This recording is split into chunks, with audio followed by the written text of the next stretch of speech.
Let's talk about teachers. A teacher helps students and others learn.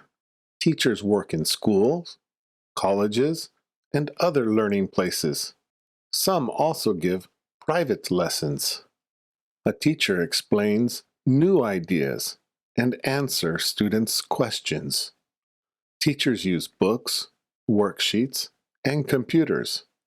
They plan each lesson carefully before class.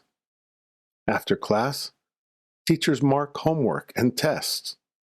They give feedback so students can improve. A good teacher is patient and kind. They encourage students and make learning interesting.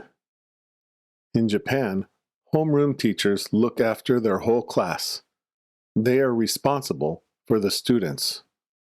At Japanese schools, students and teachers clean the school together.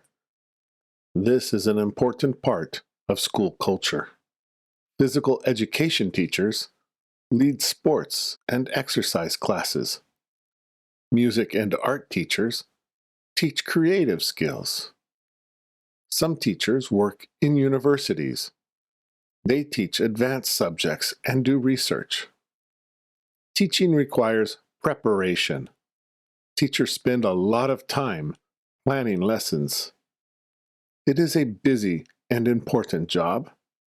Teachers work long hours and care about their students. A good teacher can change a student's life. Many people remember their favorite teacher.